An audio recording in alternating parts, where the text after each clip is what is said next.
काँग्रेस दिग्गज नेते आणि विरोधी पक्ष नेते राधाकृष्ण विखे पाटील यांचे पुत्र सुजय विखे पाटील यांनी मुख्यमंत्री फडणवीस यांच्या उपस्थितीमध्ये भाजपमध्ये प्रवेश केला। दरम्यान यावेळी सुजय विखेंनी मोठं शक्ती प्रदर्शन केले, तर समर्थकांची यावेळी प्रचंड गर्दी होती।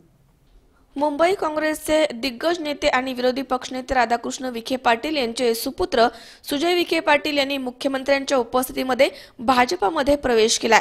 यावेळी सुजय विखे पाटलांनी जोरदार शक्ती प्रदर्शन केले आहे।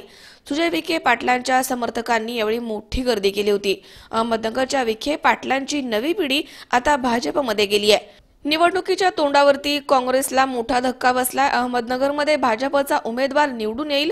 अमित शहा आणि मुख्यमंत्र्यांचे मी विशेष आभार मानतो।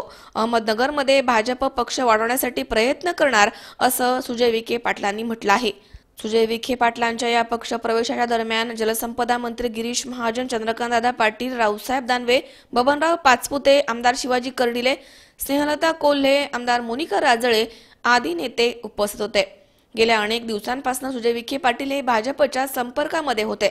सुजय विखे पाटील यांना पक्षामध्ये घेण्यास भाजपच्या काही आमदारांनी विरोध दर्शवला होता, परंतु मुख्यमंत्री आणि गिरीश महाजन यांनी त्यांचा पक्ष प्रवेश घडवून आणलाय। तत्पूर्वी सुजय विखे पाटील यांच्यासाठी राष्ट्रवादीनं नगरची जागा सोडावी अशी मागणी होत होती।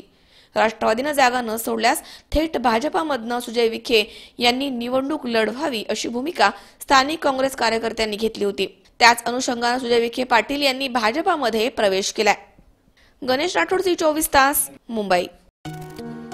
सबस्क्राइब करा आमच्या YouTube चॅनलवर आणि बेल आयकॉनवरती क्लिक करा सर्वात पहिले आपल्या परिसरातील बातम्या बघण्यासाठी।